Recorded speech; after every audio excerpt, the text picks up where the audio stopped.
Hop! Bonjour à tous, Bonjour. bienvenue dans ce nouveau webinaire expert. Je suis accompagné d'Aurélie aujourd'hui, qui sera vraiment notre experte pour décrypter la loi antifraude, comprendre les tenants, les aboutissants, les obligations, ce qui va évoluer, ce qui a déjà évolué, ce qui évoluera par décret.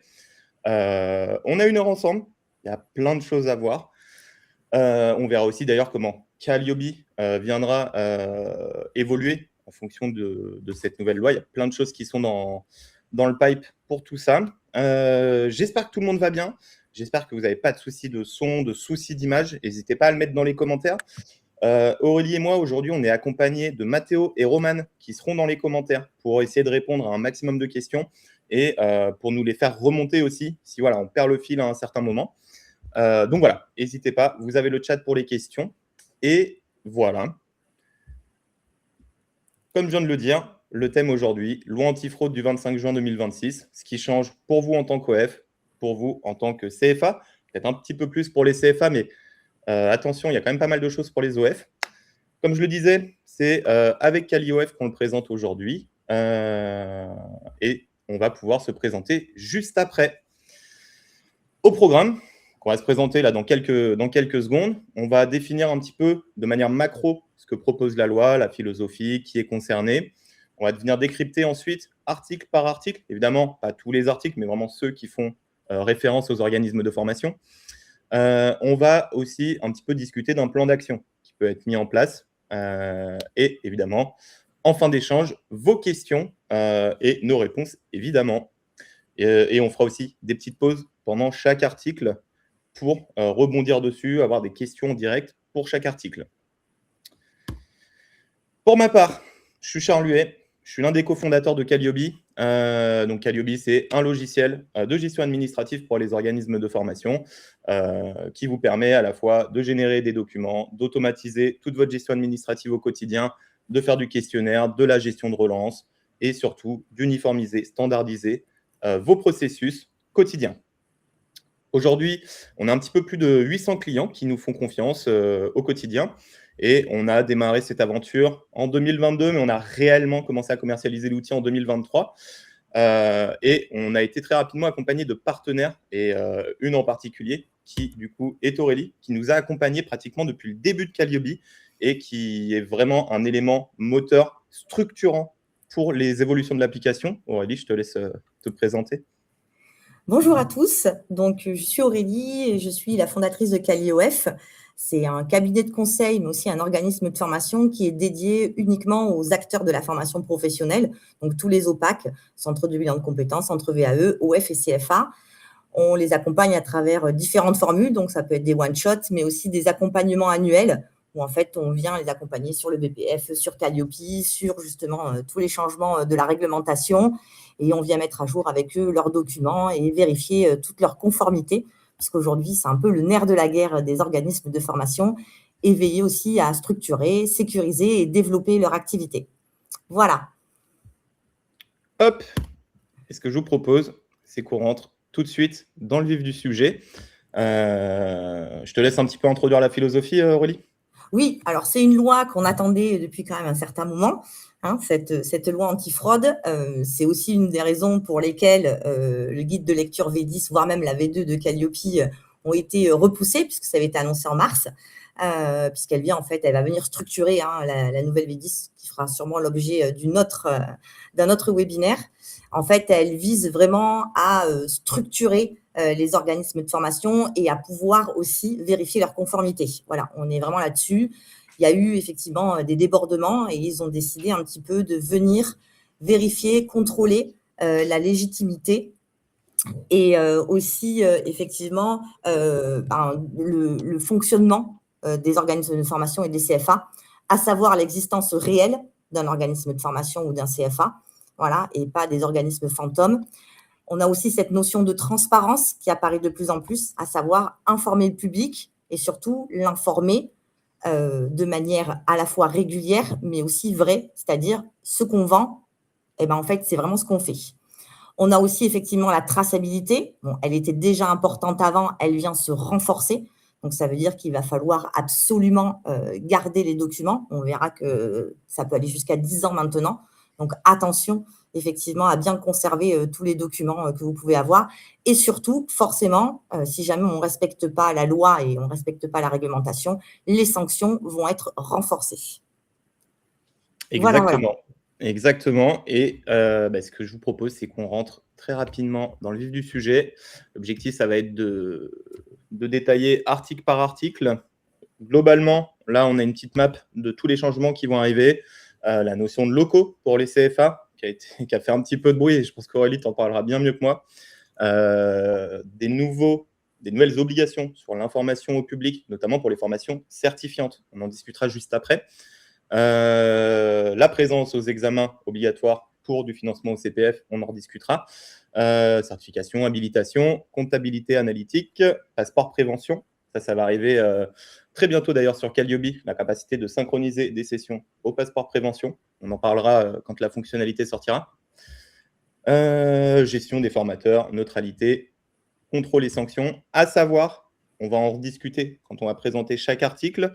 Tous les articles de loi ne sont pas encore entrés en vigueur. Certains le seront par décret, au plus tard, 1 an après la loi. On précisera à chaque fois pendant le webinaire. Et c'est parti, Aurélie, je te laisse la main sur ce premier article. Oui, alors donc, on parle forcément du numéro de déclaration d'activité, le sacro-saint. Alors aujourd'hui, on avait un NDA et on le gardait à moins de frauder. Là maintenant, les locaux vont venir changer la donne. Donc, quand on va faire une demande de numéro de déclaration d'activité, quand on est CFA, il faudra avoir des locaux. Sans locaux, pas de CFA. Et ça veut dire que le NDA peut aussi être annulé si jamais vous n'avez pas de locaux physiques. Donc, bien entendu, c'est à vous de vérifier que vos locaux aussi sont adaptés à l'apprentissage. Je pense notamment à la notion de personnes à mobilité réduite, des locaux accessibles PMR. Ce qui va changer finalement, alors ça sera juste pour les CFA, aujourd'hui pour l'instant. Centre de formation d'apprentissage, donc ceux qui proposent de l'apprentissage. Donc, les locaux doivent permettre de réaliser les actions de formation en apprentissage. Bien entendu, le blended learning, donc la notion à la fois de présentiel et distanciel est possible, et la notion de comodal l'est aussi. Je rappelle un petit peu le comodal, ça veut dire qu'on a à la fois des élèves en même temps en présentiel et d'autres qui suivent en distanciel. Ça veut dire qu'on a la double modalité pédagogique en même temps.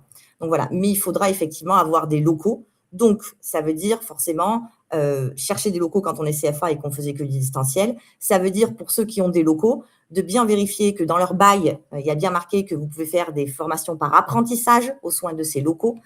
Vous allez devoir préciser l'adresse, les salles, les horaires, la durée, la capacité, les équipements mis à disposition, voilà, et avoir une assurance spécifique pour les locaux. Donc voilà, donc effectivement, on va devoir avoir un dossier, une preuve avec tous ces moyens matériels et locaux, toutes ces capacités, ce bail, proposé aussi sur le site, pourquoi pas, certaines photos. Voilà, donc ça, c'est super important. Et ensuite, il y a 2 autres motifs pour lesquels on peut vous refuser le NDA. C'est le fait que déjà, il a été annulé à un moment donné. Donc, vous avez eu un NDA qui a été annulé. On peut vous refuser du coup le nouveau. Et aussi, effectivement, si l'historique du dirigeant n'est pas bonne. Vous savez qu'on demande les extraits judiciaires, mais on peut aller maintenant rechercher effectivement certaines informations pour pouvoir vous donner ou non la possibilité d'avoir un nouveau numéro de déclaration d'activité. Voilà, donc 3 nouveaux motifs de refus et un nouveau motif d'annulation, voilà, dont le plus important, les fameux locaux, et donc forcément toute une traçabilité. Ça concerne bien sûr tous les CFA. Oui, même pour les CFA hors mur, exactement. Donc, ceux qui dépendent d'un CFA, puisque lui devra prouver que les apprentis qu'il a en tant que donneur d'ordre et que donc son partenaire forme a aussi des locaux. Voilà. Il y aura sûrement des précisions. La mise en vigueur, elle est maintenant, donc elle est applicable au 27 juin, ce qui veut dire qu'en gros, ceux qui font que du distanciel ont l'été pour trouver un local.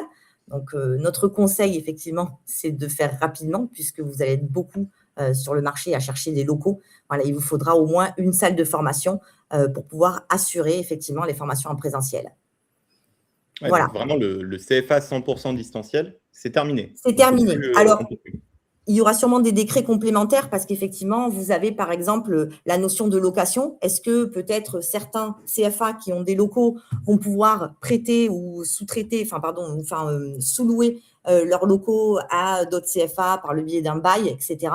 Donc ça va être effectivement des locaux mutualisés aussi. Ça peut être plusieurs CFA qui se mettent à louer un local ensemble. Donc il y aura sûrement effectivement des pratiques qui vont être améliorées. Ou autrement des décrets qui vont venir agrémenter la loi, mais en tout cas, à aujourd'hui, on sait qu'il faut des locaux. Et donc, pour clarifier, CFA, OK, et pour les OF, même si tu l'as déjà répondu, on peut clarifier? Oui, non, pour les OF, pour l'instant, vraiment, l'obligation de locaux se porte sur les CFA. Je pense qu'il va falloir quand même que les OF commencent à s'y pencher sérieusement, à avoir au moins un petit local, ou une pièce éventuellement dans un CFA. Donc ça, c'est pareil, ce que je disais, ça va être à venir. Mais pour l'instant, pour les OF, ils ne sont pas concernés. Ils sont juste concernés pour les motifs d'annulation, par contre, par l'historique du dirigeant et effectivement, si jamais il y a eu des malversations ou il y a eu des soucis financiers à un moment donné. Voilà. Très clair, très clair, très clair. Donc bon, on vient d'en parler, les locaux risquent permanents.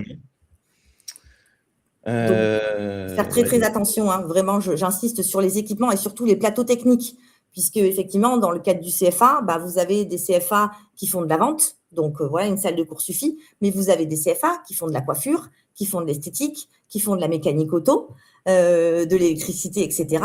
Attention à avoir des plateaux techniques. C'est pour ça qu'on parlait effectivement d'avoir des locaux mutualisés entre plusieurs CFA, puisque financièrement, ça risque d'être compliqué pour certains qui faisaient beaucoup de distanciel.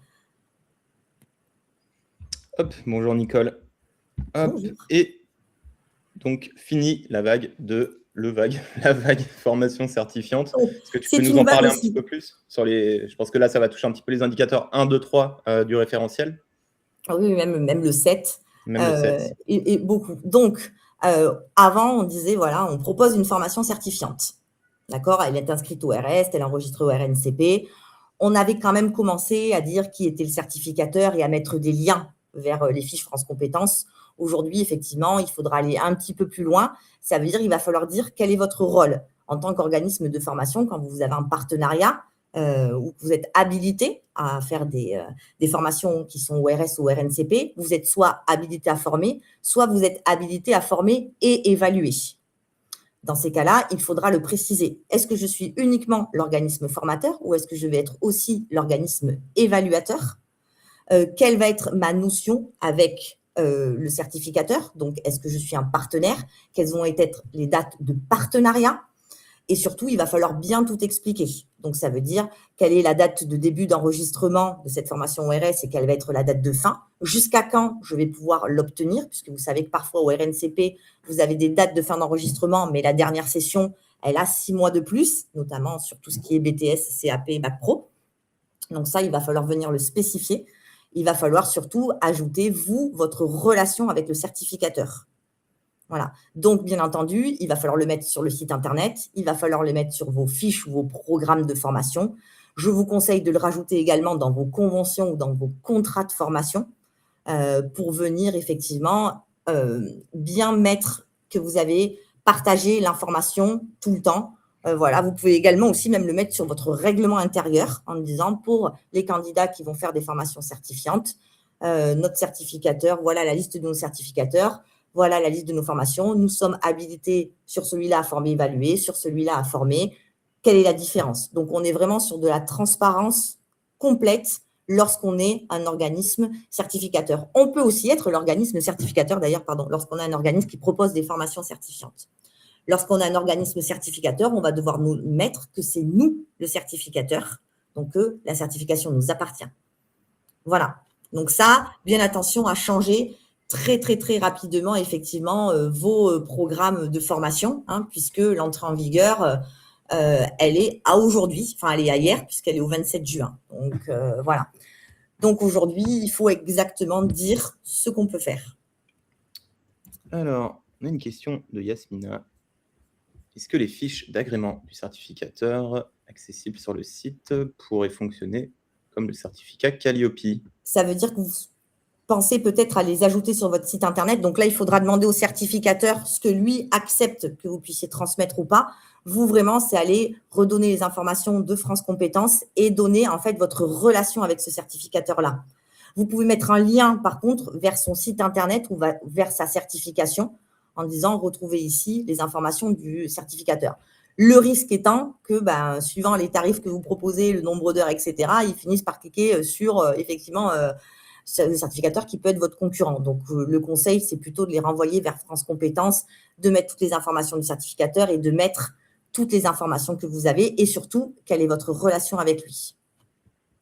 Exactement. Et nous, du côté de Calliope, on va avoir une grosse mise à jour qui va être vraiment destinée au CFA et aux formations qui sont RS et RNCP.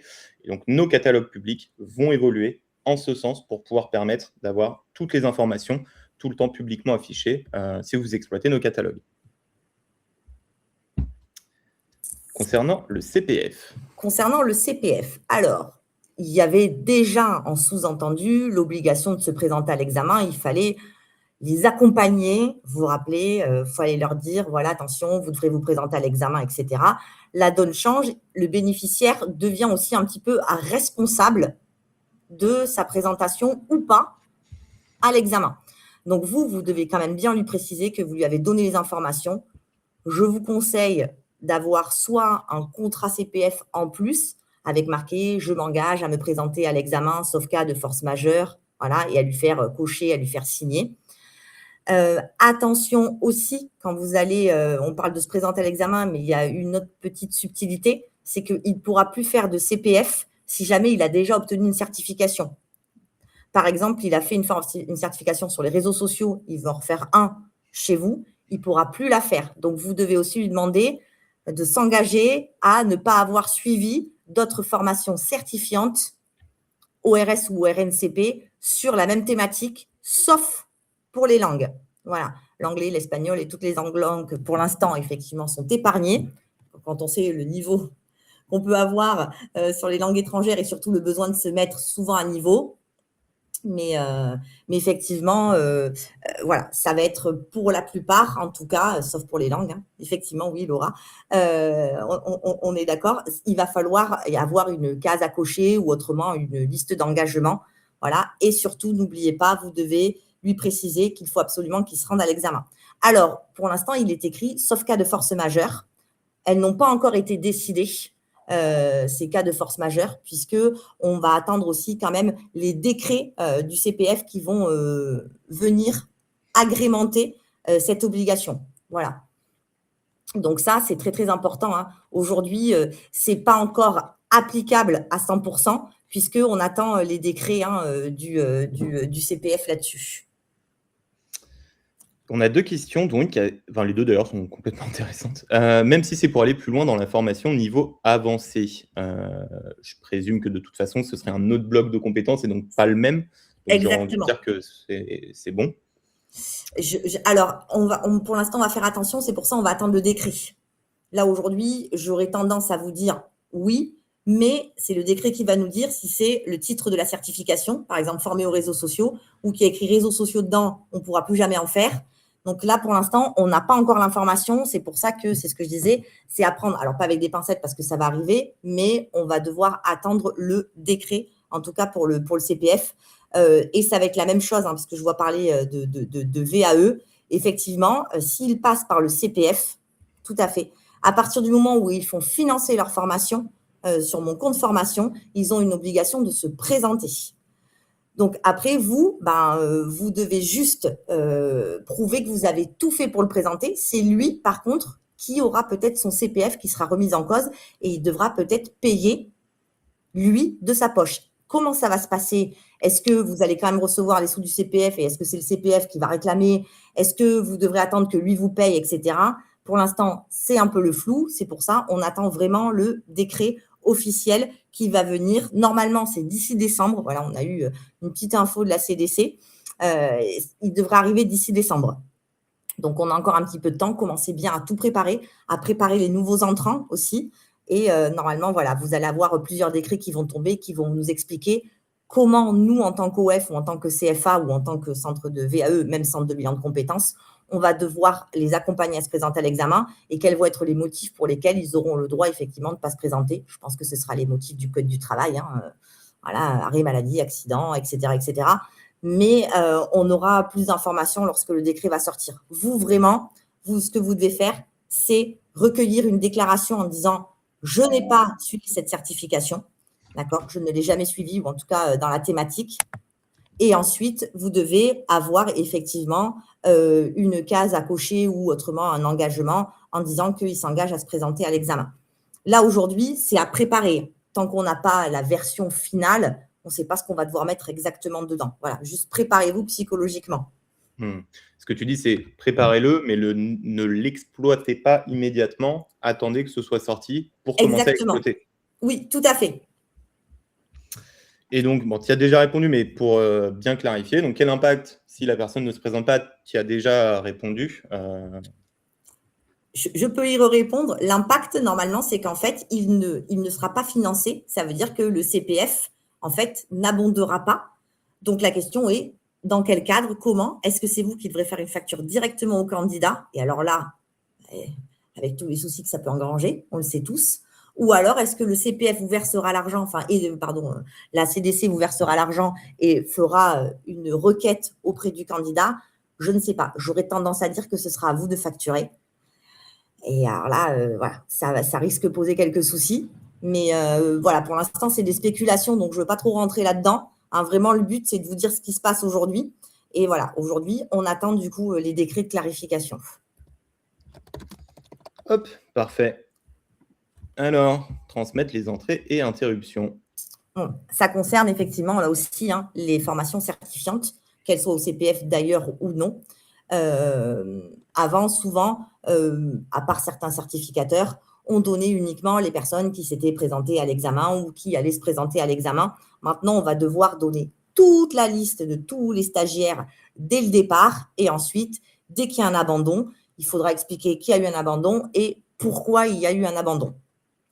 Donc là, c'est la même chose. Normalement, ce n'est pas encore applicable à aujourd'hui. Voilà, le principe est posé par la loi, comme on dit, mais normalement, il va y avoir un décret qui va venir expliquer. Donc déjà, commencez-vous à formaliser le suivi des abandons. Donc, ça peut être, je ne sais pas, finalement, la formation ne me convient pas. Ça peut être, j'ai un souci ou j'ai un arrêt maladie. Commencez déjà un petit peu à lister des motifs d'abandon, mais en tout cas, ça va devoir être formalisé sur un tableau qui sera remonté au certificateur quasi en temps réel. Voilà. Donc, ce sera un registre. Donc, normalement, le certificateur, ce sera lui de le préparer par plusieurs biais. Voilà.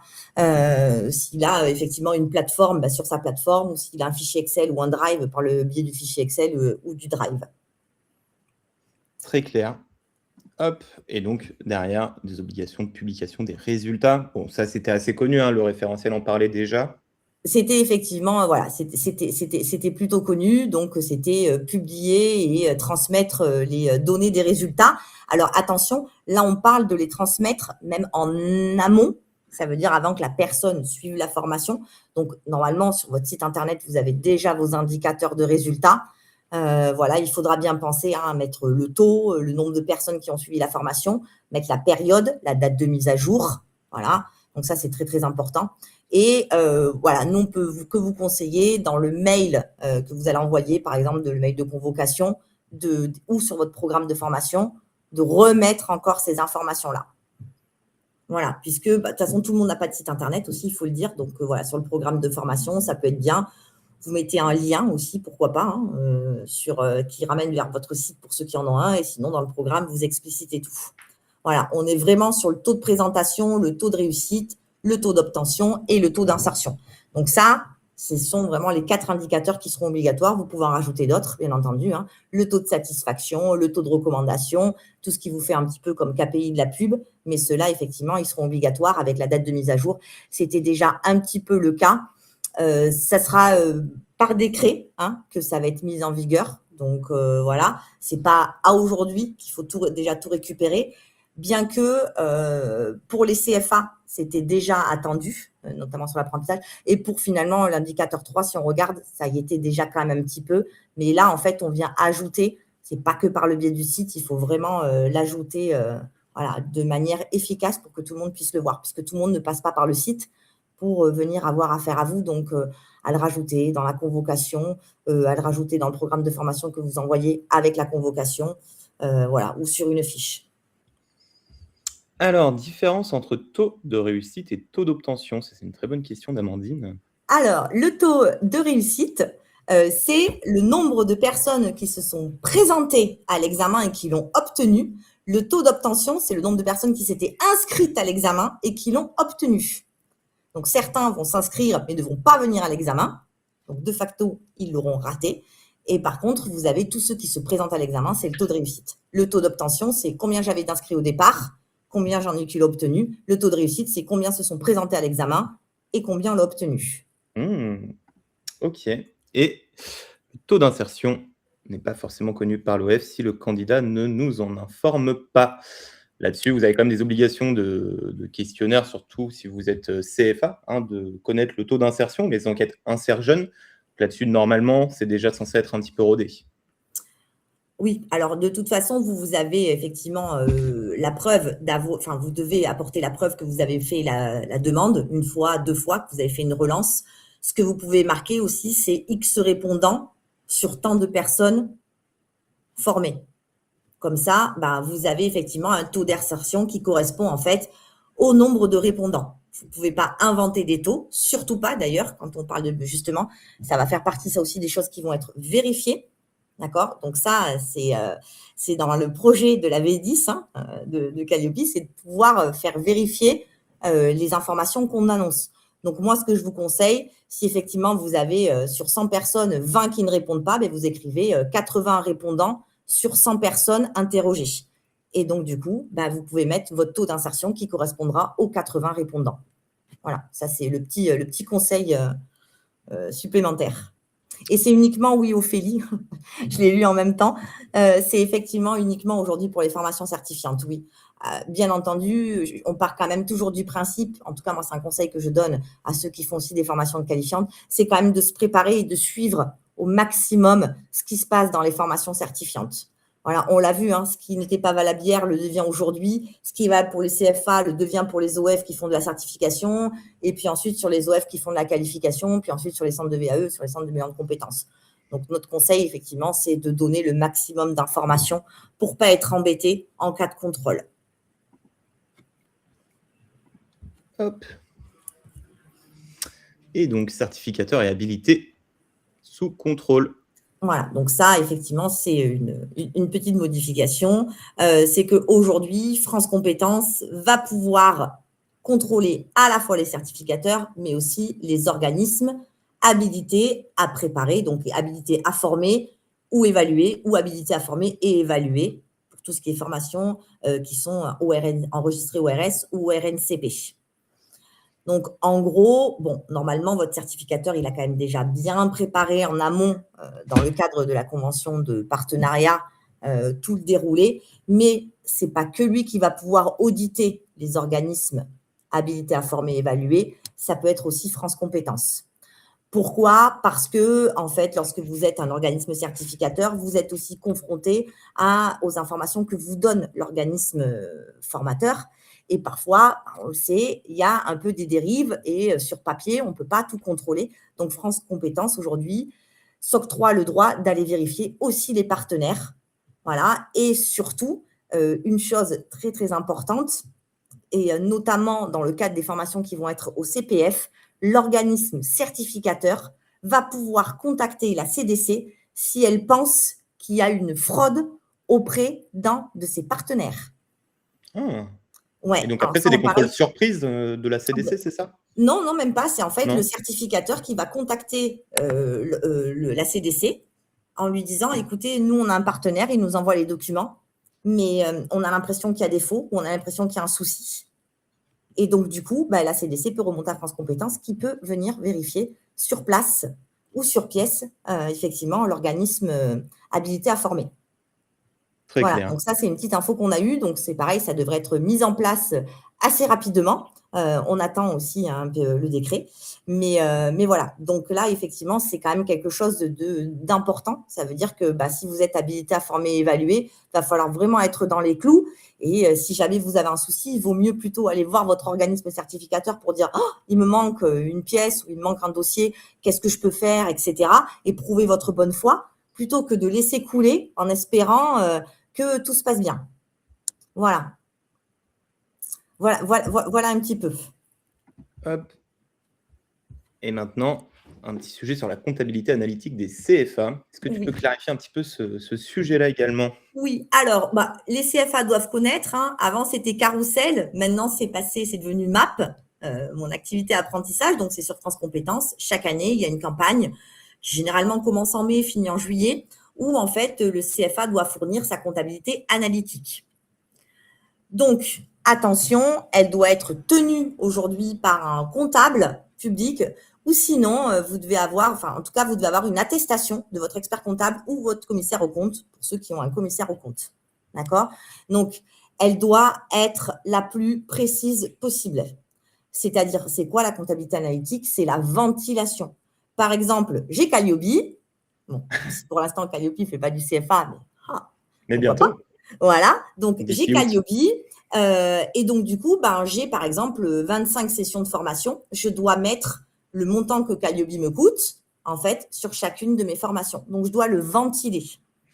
Voilà, et j'arrive effectivement à la somme exacte. J'ai un responsable pédagogique qui s'occupe de l'ensemble des formations. J'ai par contre un responsable qualité qui s'occupe que d'une formation, un autre responsable qualité que d'une formation. Bon, lui, je ne vais pas ventiler, je vais tout mettre dessus. Mais la comptabilité analytique, c'est ça, c'est l'argent que j'ai dépensé, je viens le répartir dans toutes mes sessions d'apprentissage pour retomber sur mon bilan comptable. Donc, on est sur un bilan analytique, c'est quelque chose qui est quand même très, très lourd.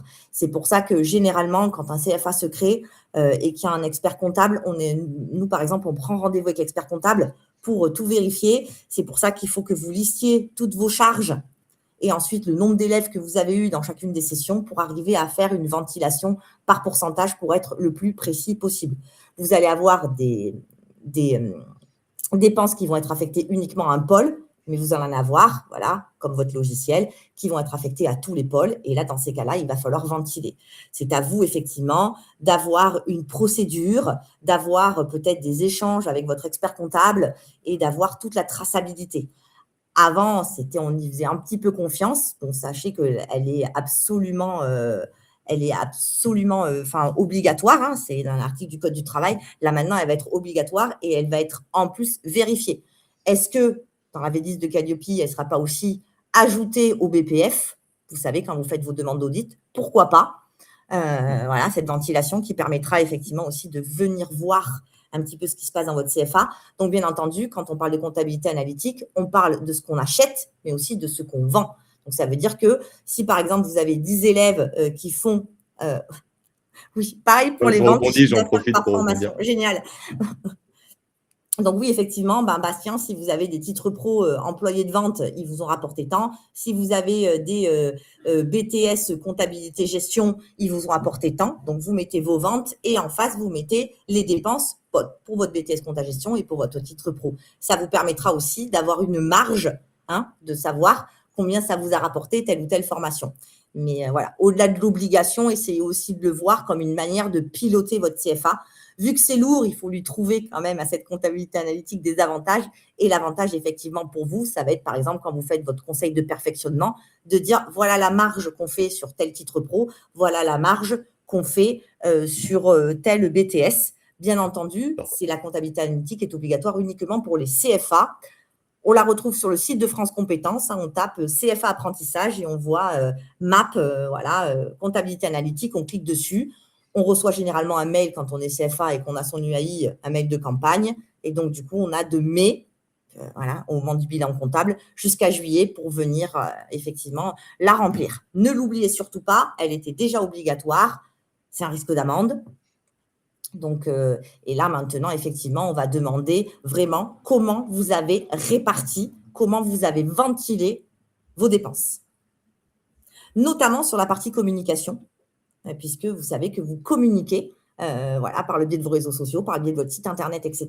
Donc, vous avez un montant voilà, de ce que vous dépensez. Ben, là aussi, il faudra venir le ventiler. Très, très clair. Et au prochain sujet, le passeport prévention, cette nouvelle plateforme que l'État a mis en place pour rendre les formations SST, etc., et leurs résultats accessibles aux employeurs.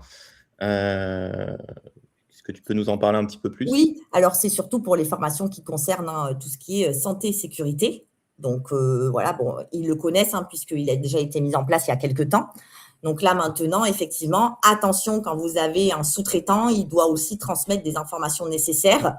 Donc vous devez avoir une procédure, qui va être le responsable, dans quel délai je remplis le passeport et garder la trace de votre saisie sur le passeport de prévention.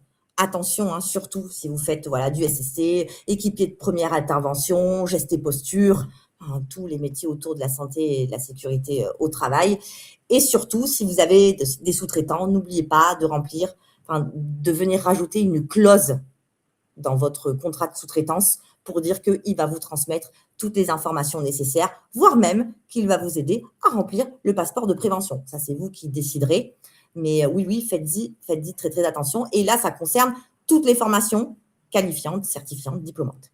D'accord ? Et pour rebondir là-dessus, nous, chez Calliope, on prépare la mise à jour qui va vous permettre d'exporter des fichiers CSV au format précisément attendu par le passeport prévention d'ici fin juillet, début août, de manière à pouvoir encore plus automatiser ça et avoir la possibilité d'utiliser leur bouton d'import sur la plateforme. Alors, j'ai une question de Martine. En VAE, j'achète du SST qui doit remplir le passeport. Alors, j'achète du SST. J'aimerais juste savoir ce que ça veut dire exactement. Alors, je pense qu'elle a souscrit à une formation SST, je présume en tout cas. Hop. Je pense qu'en fait, elle propose la VAE peut-être en SST et que du coup, c'est comme elle propose la VAE, il y a quelqu'un qui vient valider. Donc, voilà, j'envoie mes candidats faire le SST, c'est ça. Ça va être vous, puisque c'est vous le donneur d'ordre, c'est vous qui avez signé un contrat de formation, pour le coup, un contrat d'accompagnement VAE. Donc, à partir du moment où vous êtes le donneur d'ordre, vous êtes considéré comme l'organe de formation, c'est votre NDA, c'est votre Calliope qui est en jeu. Donc, oui, il y a certaines formations, effectivement, qui obligent, il y a le CAP, AEPE, il y a aussi certains titres pro maintenant, effectivement, qui l'obligent. C'est vous qui le remplissez. À partir du moment où c'est vous qui signez le contrat, qui contractualisez, qui récupérez l'argent de la formation, c'est à vous de le faire. C'est ce que je vous disais dans ces cas-là. Si vous avez un sous-traitant ou un partenaire qui le fait, vous pouvez rajouter dans votre contrat de partenariat ou dans votre contrat de sous-traitance une clause dédiée en disant qu'il doit vous donner toutes les informations ou autrement qu'il doit venir le remplir avec vous. Voilà. Donc, cette clause de sous-traitance, effectivement, oui, il y en a beaucoup qui proposent du SST par le biais de sous-traitants. Donc là, moi, ce que je vous conseille, c'est d'avoir une clause dans votre contrat de sous-traitance. Toutes les informations doivent être mises à disposition dans un délai de X jours parce que nous remplissons le passeport de prévention, voire même lui demander de venir sur place pour le remplir avec vous parce que, on le sait, les sous-traitants, ils peuvent s'éparpiller et donc l'obligation étant pour vous, c'est effectivement un petit peu compliqué. On est vraiment sur la santé et sécurité, on est sur les gestes de santé, équipier de première intervention, pas les deux URP, pas encore. On est vraiment là sur le passeport de prévention. Voilà. Donc, hop. Partout où là, vous avez marqué SST, équipier de première intervention, obligatoire. Voilà. En ce qui concerne effectivement l'attestation de formation, c'est ça, aux gestes et aux soins d'urgence. Je suis désolée, je suis allée voir parce que je n'ai pas compris l'acronyme au début. Là, il va falloir que vous vous renseigniez. Je vous avoue que je connais le passeport de prévention dans sa globalité, mais vous avez toute la liste, en fait, des formations qui vous obligent à faire du SST. Normalement, quand vous remplissez votre bilan pédagogique et financier, ça va dépendre, vous savez, vous avez un code, un format code à remplir. À partir du moment où vous rentrez celui de santé et sécurité, ça veut dire que vous devez avoir le passeport de prévention. Voilà. Ça, aujourd'hui, c'est tout ce que je peux vous dire. Là, il faudrait vraiment aller rentrer en détail dans le passeport de prévention. J'avoue que à aujourd'hui, je n'ai pas encore de SST, enfin, je n'ai pas encore ce genre de choses. Mais pour moi, en tout cas, autorisation de conduite et CACES, dans CACES, vous n'êtes pas en santé et sécurité quand vous remplissez votre BPF. Regardez le format code. Le format code santé-sécurité, si c'est celui-là que vous mettez, effectivement, dans ces cas-là, vous devez avoir le passeport de prévention. Donc voilà, donc regardez sur votre bilan pédagogique et financier le format code que vous avez mis. Aujourd'hui, c'est voilà, la seule indication que je peux vous donner. Je suis absolument désolée. Peut-être que après, s'il y a des mails, etc., je pourrais échanger pour aller vérifier plus précisément. Et donc… Je vais déposer une petite ressource dans les commentaires. Là, je suis sur le site du passeport prévention en même temps en direct pour déposer 2-3 ressources. Merci beaucoup, c'est très gentil. Donc voilà, mais ce que je vous dis aujourd'hui, appuyez-vous sur votre bilan pédagogique et financier quand vous mettez le format code tout en bas pour les formations que vous avez faites. Si vous avez mis santé sécurité, c'est que vous devez avoir le passeport de prévention. Le DURP, pour moi, il ne rentre pas là-dedans, il rentre plus dans les RH. Voilà. Si c'est bien ce que je pense, hein, si c'est bien le fameux document obligatoire aujourd'hui pour tous les organismes, toutes les entreprises qui ont des salariés sur le… Voilà. Donc, voilà, vraiment, allez regarder dedans. En ce qui concerne Nathalie, j'ai vu qu'elle avait un audit fin septembre. Est-ce qu'elle doit répondre à cette nouvelle loi alors que les décrets seront en décembre? Non, puisqu'on attend les décrets. Donc, c'est bien précisé, hein, de toute façon, que voilà, il y a de l'attente des décrets et que donc la mise en application n'est pas immédiate. Voilà. Très, très clair. Très, très clair. S'il n'y a pas d'autres questions, on peut passer au point suivant. De toute façon, si vous en avez sur des articles qui sont déjà passés, n'hésitez pas à les poser. Hein. À la fin du webinaire, on pourra revenir de manière globale sur tout un tas de questions. Et le prochain sujet concernera la neutralité et l'égalité de traitement. Donc oui, donc là, on a un nouvel article qui est effectivement sorti et qui nous oblige effectivement à assurer l'égalité de traitement, la liberté d'expression et la neutralité des enseignements. Là, ça va être quand même quelque chose d'assez simple. C'est obligatoire à partir de maintenant, donc ça veut dire que voilà, on est vendredi concrètement. Normalement, lundi, le prochain règlement intérieur que vous allez envoyer doit comprendre un article sur la neutralité et l'égalité de traitement. Voilà. Donc ça, c'est important. Hein. Vous devez marquer que l'organisme de formation s'engage à être neutre et s'engage effectivement à avoir un traitement égal pour tous ses candidats. Voilà. On a déjà mis nos règlements intérieurs sur Calliope à jour en fonction, donc n'hésitez pas à aller les chercher dans la bibliothèque. Voilà, oui, c'est vrai qu'ils sont déjà mis à jour. Donc voilà, donc c'est vraiment un article complémentaire qu'on peut venir effectivement rajouter. Hop. Alors, un formateur non qualifié égale une action inexécutée, ce que dit la loi. Alors bon, déjà, elle est venue un petit peu s'agrémenter, mais elle existait déjà. Hein, si vous avez regardé tout ce centre info, et je pense que c'était jusque-là notre Bible.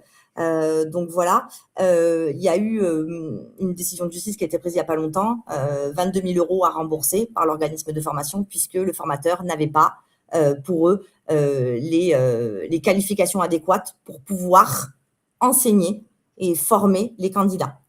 Donc, on l'avait déjà aussi dans certains indicateurs de Calliope. Donc là, effectivement, il va falloir le travailler encore plus, le vérifier encore plus. Donc, une action, elle va être réputée comme inexécutée. Donc, ça veut dire que vous n'avez pas fait de la formation professionnelle. Donc, vous ne pouvez pas toucher dessous au titre de la formation professionnelle si la personne que vous avez mis en face des candidats n'a pas les qualifications adéquates. Voilà, vous faites, par exemple, je ne sais pas, un CAP esthétique et vous mettez en face quelqu'un qui a fait de la coiffure et qui a fait de l'esthétique un petit peu comme par-ci, par-là, enfin forcément, vous n'avez pas mis quelqu'un d'adéquat en face. Vous faites un titre ou un BTS, par exemple, management commercial opérationnel sur la partie management. Vous prenez quelqu'un qui n'a fait que de la vente, qui n'a jamais fait de management, qui n'a pas de diplôme en management, avec un diplôme supérieur à celui qui l'enseigne. Normalement, effectivement, vous êtes retoqué aussi. On est sur la loi, on va être sur des contrôles à la fois de la CDC, sur des contrôles de la DRETS, mais aussi sur des contrôles pédagogiques, à savoir les rectorats pour ce qui concerne les CAP, pour ce qui concerne tous les diplômes, le certificateur pour ce qui concerne les certifications, les OPCO pour les formations qualifiantes, les FAF aussi, les fonds d'assurance formation. Donc, vous devez montrer que le formateur que vous avez sélectionné est apte à faire la formation. Donc, ça va être les CV, les formations, c'est toutes les preuves qu'il peut avoir d'avoir travaillé dans ce milieu-là, donc les certificats de travail, ou autrement, ce qu'il a été chef d'entreprise, ses décrets de cabis, enfin, tout ce que vous pouvez, vous devez le garder. Il doit aussi se tenir informé et se former. Donc, tout ça, il faut absolument le garder. Il Moi, ce que je vous conseille d'avoir, c'est avoir une fiche de validation. Vous avez toutes vos formations. Vous avez le formateur 1 qui correspond à 100%, le formateur 2 à 80%, le formateur 3, par exemple, à 70%. En dessous de 70%, vous vous arrêtez, hein, d'accord? Et là, après, vous allez dire, voilà, j'ai contacté lui, il n'était pas disponible, etc. J'ai fait une relance, je n'ai eu personne. J'ai au moins, quand je parle de 70%, attention, ça peut être, par exemple, vous voulez quelqu'un qui a 10 ans d'expérience, il n'en a que 5. Mais par contre, il a bien le diplôme. Donc, voilà. Voilà. Attention à vous mettre vraiment une marge en vous disant, voilà, je voudrais qu'il ait 10 ans, mais 5 ans, ça passe. C'est 70%. Voilà. J'ai 8 ans, je voudrais 10 ans. Bon, je suis à 80% de ce que j'ai demandé. Donc, n'hésitez pas à vous faire une fiche quand vous avez les CV et à vous dire, voilà, ce formateur-là, il peut enseigner sur ça à 70%, sur ça à 80%, sur ça à 100% et de venir tout agrémenter et tout valider. C'est un travail titanesque de RH, mais le risque est trop grand parce que, en fait, le risque, c'est le remboursement. Donc, forcément, voilà, vigilance accrue sur les professions réglementées et sur la santé. Quand je parle de profession réglementée, ça tombe bien, j'ai parlé de CAP esthétique, hein, c'est réglementé. Voilà, vous avez aussi la coiffure qui est réglementée, l'électricité qui est réglementée, la santé, sécurité au travail, notamment le SST, le KCS, tout ce qui est ERP. Donc, voilà. Donc, du coup, faites très, très attention à ce que la personne en face, voilà, elle n'est pas juste de l'expérience, elle est bien aussi les diplômes, et elle n'est pas que les diplômes, elle est aussi de l'expérience. Voilà. Donc, préparez-vous vraiment une liste en fonction de vos programmes de formation de le formateur idéal et ensuite celui que j'ai.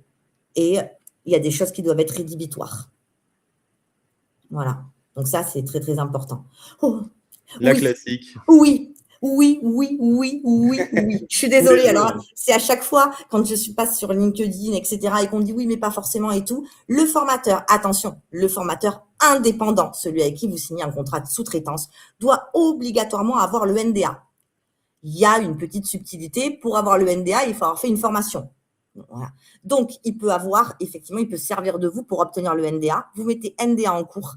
Dans ces cas-là, dans votre contrat de sous-traitance, vous signez, vous mettez une clause d'engagement. Il s'engage à obtenir son NDA, enfin à faire la demande de NDA dès qu'il a eu le contrat sous la main pour pouvoir faire la formation. Voilà. Donc ça, c'est important. Et si jamais vous le recontactez un mois et demi après qu'il n'a toujours pas son NDA, vous attendez qu'il l'ait. Voilà, vous attendez.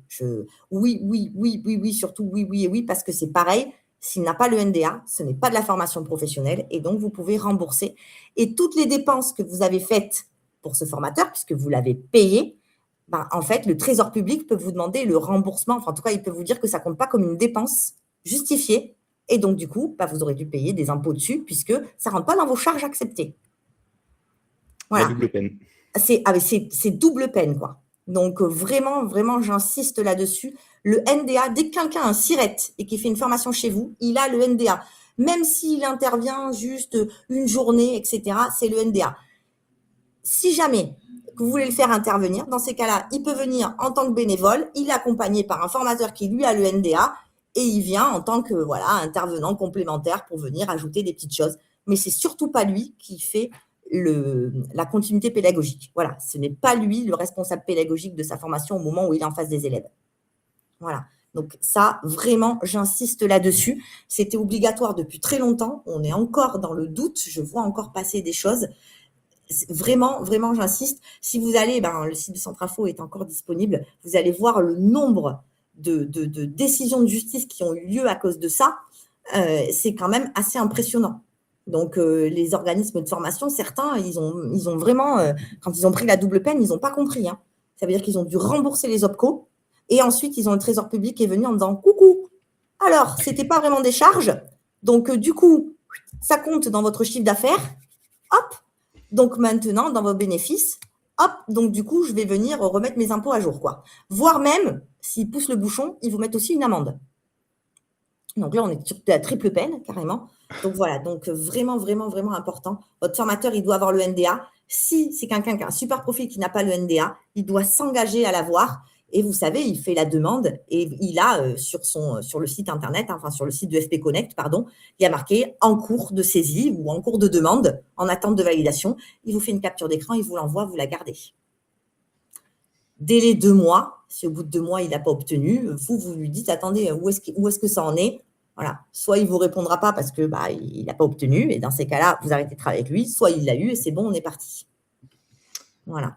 On a pris un peu l'eau sur les questions. Et j'insiste d'ailleurs, le NDA, pardon, je suis désolée Charles, le NDA, par contre, est obligatoire pour le CPF. Ça veut dire que vous ne pourrez pas mettre NDA en cours pour des personnes qui font des formations au CPF. Vous ne pouvez pas mettre en face un formateur qui n'a pas déjà obtenu le NDA quand vos formations, quand les formations ont été financées par le CPF. Donc, si vous faites, par exemple, une formation où vous avez des gens des OPCO, des gens du CPF, etc., en face, quoi qu'il arrive, votre formateur, il doit déjà avoir le NDA. Voilà, pardon. Excuse-moi, c'était la précision. Écoute, mais en même temps, c'est important de clarifier sur ce sujet-là. On a eu au moins 10 questions là depuis que tu parles de tout ça. Donc, par exemple, Chloé, est-ce que pour les formateurs, on parle seulement des CFA? Du coup, non. On parle vraiment de tous les organismes de formation.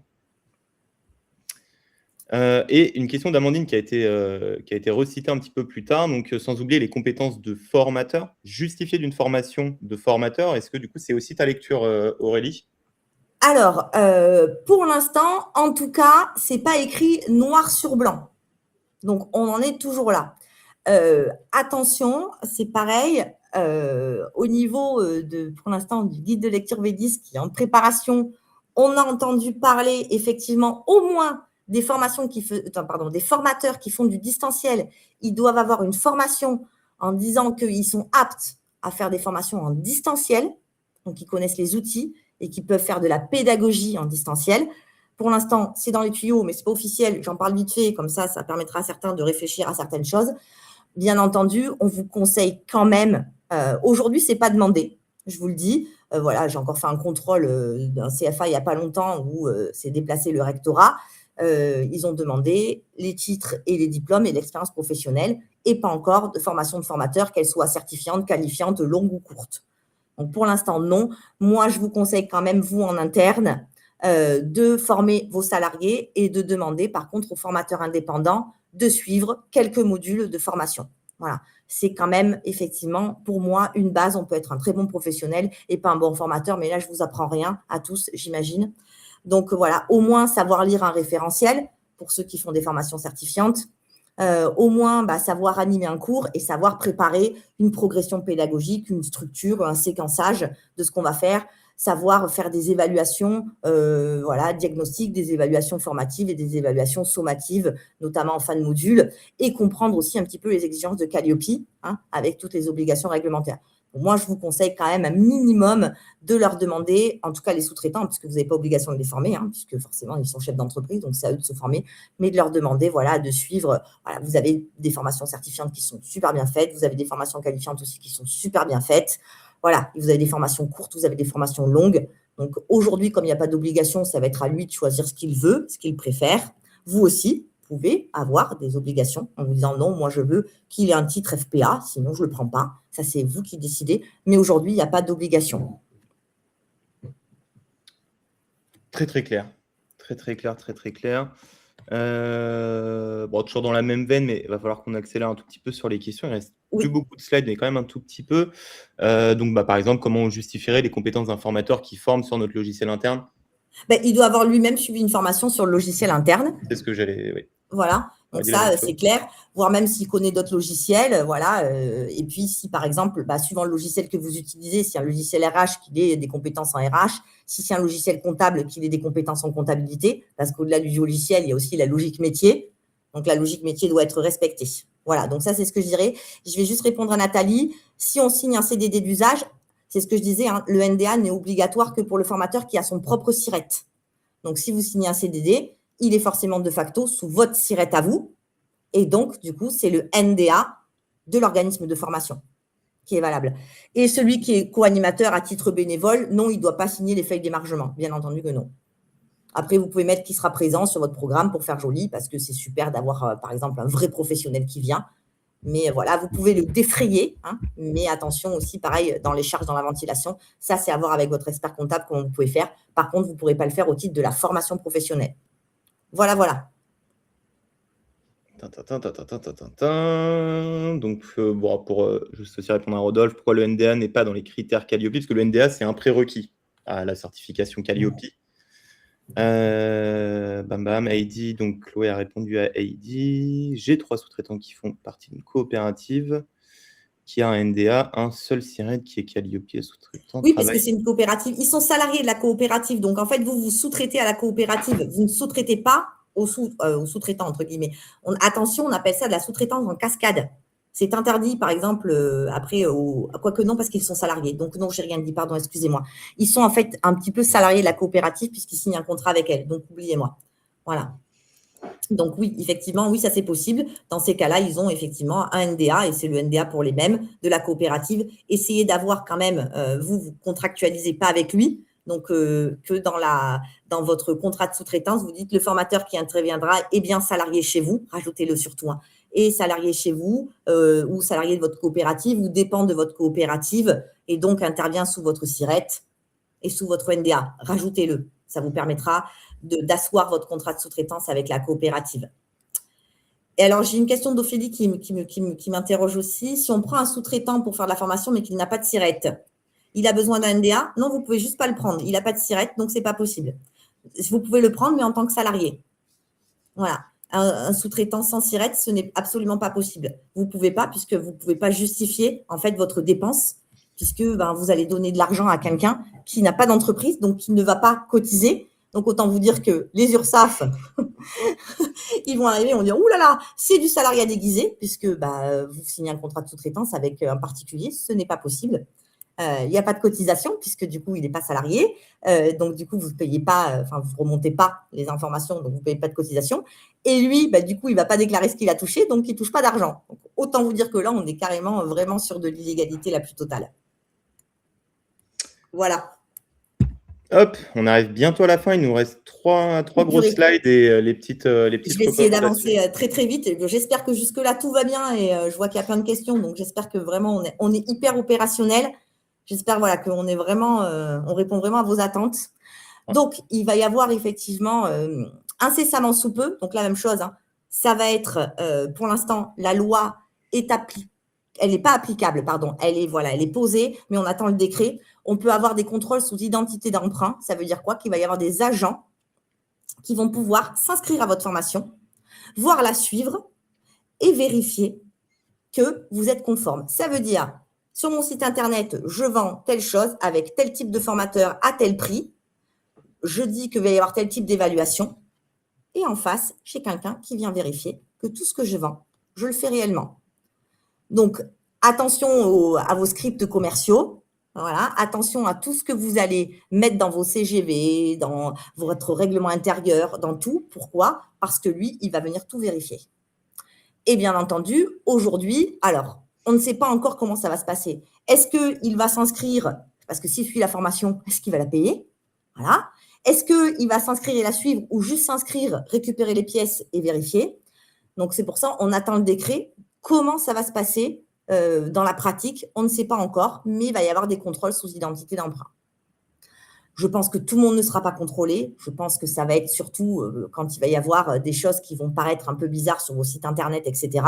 Donc, attention, hein, si sur votre site internet, vous vendez à 5 000 € et qu'après, je ne sais pas, vous encaissez, à l'OPCO, vous le vendez à 3 000, il y a une incohérence entre ce que vous avez vendu à l'OPCO et ce que vous avez sur votre site internet.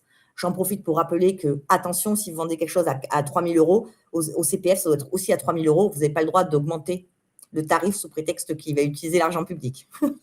Voilà, donc voilà, j'en profite pour. Donc tout ça, en fait, ça va être contrôlé. Voilà, vos tarifs, les méthodes de financement, votre règlement intérieur, les éléments que vous envoyez, la traçabilité, etc. Et ce que vous prétendez vendre quand vous les avez au téléphone, votre analyse des besoins aussi. Donc attention, attention, attention à ça. Le décret va venir tout expliquer, parce que là, effectivement, on se pose la question, mais s'il suit la formation et qu'après on dit c'est une identité d'emprunt, et que nous, on l'a compté dans nos apprenants et qu'en fait, on n'est pas payé, comment ça se passe? Enfin, voilà. Donc là, pour l'instant, on ne sait pas. On sait juste que ça va arriver. Voilà. Donc, même chose, on continue sur les contrôles. Avant, on avait contrôle pour OF et CFA. Oui, tout à fait, Bastien. Tout le monde peut être contrôlé. À partir du moment où c'est financé. Voilà. Même d'ailleurs, si c'est financé par fonds pas publics, hein, par fonds privés, potentiellement, c'est ça. C'est pour ça qu'on attend vraiment les décrets de mise en application pour cette chose-là. Voilà. Et donc, on va avoir la possibilité d'avoir un échantillonnage et une extrapolation. Qu'est-ce que ça veut dire? Ça veut dire, en gros, vous allez être contrôlé sur un échantillon. Si sur l'échantillon, on se rend compte qu'à chaque fois, il manque le règlement intérieur, qu'à chaque fois, les CV des formateurs, vous ne les avez pas, qu'à chaque fois, les émargements ne sont pas faits, on va pouvoir extrapoler en disant, si ce n'est pas fait sur tant de dossiers, c'est fait sur aucun dossier, on récupère tout l'argent. C'est ça l'extrapolation. Avant, c'était échantillonné, c'était celui qui était échantillonné où on disait, bon, ben, rendez-nous l'argent. Donc, voilà. Et là, aujourd'hui, ça peut être un échantillonnage. C'est la même chose, on attend un petit peu. Ce n'est pas encore en application parce qu'on va sûrement avoir quand même un nombre d'échantillons. Hein, parce que si on fait un seul échantillon, ça me paraît compliqué qu'on puisse récupérer tout l'argent. Donc, mais voilà, vous allez avoir effectivement des échantillonnages, par exemple, sur 10 dossiers de la même formation. Et si les 10 dossiers ont les mêmes anomalies, on va extrapoler en disant que, de facto, tous ceux qui ont suivi la même formation, rien n'est conforme. Donc, attention, attention. Ça veut dire que vous pouvez faire une erreur, mais si elle est récurrente, ça va poser un problème. Donc, le conseil, c'est vraiment d'avoir une checklist et de tout vérifier. Vraiment, vraiment, voilà, fin de formation, on prend une checklist, on vérifie tout. Et si on voit qu'il y a 2 fois, 3 fois la même erreur, hop, rendez-vous avec toute l'équipe, on regarde ce qui se passe et on met en place une procédure. Voilà. Hop. Et pour terminer, la publicité sur les sanctions en cas de fraude ou manquement grave répété. Donc, on en revient à l'extrapolation, on en revient au NDA, on en revient à plein de choses. Si jamais vous avez une sanction, le France Compétences, l'autorité administrative d'ailleurs, même puisque France Compétences, le droit, l'État, pourra faire une publicité pour vous mettre au banc des accusés, visible par tout le monde. Comment ça va être mis en place? Même chose, c'est l'attente. Est-ce que vous allez voir mettre quelque chose sur votre site? Ça rappelle un petit peu, vous savez, les paparazzis là. Après, vous avez le journal qui devait mettre en gros plan là, attention, on a été condamné, etc. On ne sait pas trop comment ça va se passer, mais effectivement, c'est un risque pour vous, surtout pour la réputation de l'organisme de formation ou du CFA, de devoir en fait afficher publiquement que vous avez été sanctionné. Voilà. Ok, très clair. Sanction, durée de reprise, et puis on sera arrivé à la toute fin, Aurélie. Allez, parfait. Donc, vous avez effectivement la liste des sanctions, elle a été un petit peu améliorée, améliorée, tout est relatif, agrémentée, voilà. Donc, il y a cette fameuse publicité des sanctions. Il y a aussi le fait que les amendes administratives, il y a des nouvelles amendes qui ont été créées, notamment qui ont été augmentées, notamment pour la comptabilité analytique, etc., etc. Go partir dans le cantal et des chèvres. Pardon, je suis désolée, j'ai essayé d'être sérieuse et d'un coup, j'ai vu ça. Non, il faut être précis. C'est compliqué, mais il va falloir être précis. Et surtout, il va y avoir un partage des données de fraude. Ça veut dire que si la CDC voit un manquement, elle va pouvoir le partager à l'OPCO, elle va pouvoir le partager à France Compétences, donc à votre certificateur Calliope, etc., etc. Donc oui, effectivement, ça multiplie le nombre de contrôles possibles. En gros, si vous avez un contrôle et une sanction, forcément, vous allez avoir tout le monde qui va venir voir s'il ne peut pas récupérer un peu d'argent. Donc, voilà, faites attention. Et surtout, le délai de contrôle en cas de fraude peut être rallongé. Avant, c'était 3 ans. C'est passé à 10 ans. 10 ans. Donc, autant vous dire que c'est très, très, très long. Voilà. Donc, voilà un petit peu. Donc, en cas de fraude, effectivement, on pouvait revenir 3 ans en arrière. On sait qu'il faut garder pendant 5 ans les documents. Mais là, en cas de fraude, on peut revenir jusqu'à 10 ans en arrière. Donc, bien entendu, pour ceux qui ne font pas de fraude, pas très, très grave. Voilà. Pour les fraudeurs, c'est un peu plus compliqué. Surtout qu'en plus, suivant la fraude, vous savez que le gérant peut être solidaire et donc rembourser à titre personnel. Donc là, effectivement, on est quand même sur… Voilà. Donc, faites bien attention à bien tout garder. Et surtout, faites-vous une procédure. Et faites-vous des audits blancs réguliers. Voilà. Et peut-être de temps en temps, payer quelqu'un pour vous faire un audit de bonne pratique. Voilà, une fois dans l'année, qui vient et qui met le nez dedans et qui vous dit oulala. Voilà, profitez de l'été. Voilà, c'est un conseil que je peux vous donner. Faites-vous un audit en interne et puis peut-être un audit en interne par an et un audit en externe une fois par an. Si vous avez bien entendu les moyens, sinon faites-vous confiance sur l'audit en interne. Vous avez des logiciels, je pense à Calliope, qui vous permet aussi quand même de bien tout vérifier avec les actions à traiter, etc. Remplissez-le bien. Et normalement, vous avez tout qui est visible. Les émargements, si jamais ils ne sont pas bons, vous allez les voir. Si jamais il y a une erreur, vous allez la voir. Donc voilà, appuyez-vous vraiment sur vos logiciels et ne dites pas, c'est pas grave, je traiterai ça plus tard. Voilà. C'était exactement le rebond que j'allais avoir. Je pense que c'est aussi une partie de responsabilité des outils métiers comme le nôtre de vous permettre de vous baquer sur cet ensemble d'éléments qu'on vient d'évoquer aujourd'hui. Donc justement, on avance avec Aurélie pour améliorer Calliope, nous rendre vraiment beaucoup plus compliant à ce qui va sortir, nouvelles mentions dans les documents, les règlements intérieurs à jour, des grosses mises à jour pour justement tout ce qui va être certifié en RSRNCP. Mais comme le disait Aurélie, c'est aussi vos logiciels qui vous backent sur ce genre de choses. Nos buts à nous, c'est de quand même vous remettre au cœur de ce que vous faites vraiment bien, former. Et normalement, si l'outil est bien structuré derrière, vous n'avez pas trop de soucis à vous faire. Voilà, c'était le petit rebond. On avait aussi défini un petit plan d'action en 5 réflexes. Voilà, bon, là, c'est prouver votre existence réelle avec les moyens, les locaux, le dirigeant. Faites en sorte aussi, attention, parce qu'on n'y pense pas souvent, le dirigeant et l'équipe dirigeante dans les OF doit mettre à jour tous les 6 mois son extrait de casier judiciaire. Je sais que souvent on oublie, mais c'est une obligation légale. D'accord? Donc, si vous avez un responsable pénal, il doit avoir un règlement intérieur. Si vous avez les chargés de com, il doit avoir un règlement intérieur. Si vous avez des chargés de relations entreprises, ils doivent avoir un règlement intérieur. Un extrait de casier judiciaire, pardon, excusez-moi. Pour les CFA, c'est aussi les formateurs, pas pour les OF encore, d'accord? Mais l'équipe pilote, oui, pour tout le monde. Donc voilà, prouvez votre existence, suivez des formations, gardez toutes les formations, gardez toutes les traçabilités. Dites la vérité au public. Bon, mais ça paraît évident. Alors, il peut y avoir des erreurs des fois. On fait des changements de tarifs sur un et puis on oublie de le faire sur le programme, puis on oublie de le faire sur le site parce que il y a plein d'endroits où c'est. Répartissez-vous. Commencez à vous faire une checklist. Quand je change telle chose, je dois le changer à tel endroit, tel endroit, tel endroit, tel endroit. Pourquoi? Parce que en cas de contrôle ou en cas de personne qui vient vérifier, sans vous dire qui il est, vous devez avoir toutes les infos qui correspondent. Mais vos taux de réussite, mettez les bons, les taux d'abstention, mettez les bons, le nombre d'abandons, mettez les bons. Voilà, soyez vraiment transparent. Tracez tout ce que vous pouvez, vous le tracez. Voilà, essayez de le faire de manière régulière. Et puis peut-être une fois par mois, consacrez-vous 2 heures à le faire. Ça c'est, je sais que c'est lourd, mais il faut absolument le faire. Les formateurs, vérifiez bien tout. Donc, le NDA, vous savez que vous pouvez vérifier à chaque fin de bilan, à chaque fin de BPF. Vous allez sur la liste publique des organismes de formation, vous tapez sur Google, liste publique des organismes de formation, vous rentrez le SIRET de vos formateurs et vous vérifiez qu'ils ont toujours le NDA. Je vous conseille de le faire à chaque fin de BPF. Voilà, parce que celui qui n'a pas remis son BPF, vous le savez, il n'a plus son NDA. Donc voilà, moi, c'est vraiment un conseil que je vous donne. Pareil sur EDOF, vos formateurs, tous les 6 mois, allez vérifier qu'il n'y a pas de souci, qu'il a toujours son NDA, liste publique des organismes de formation, et on regarde tout ça. D'accord? C'est super important.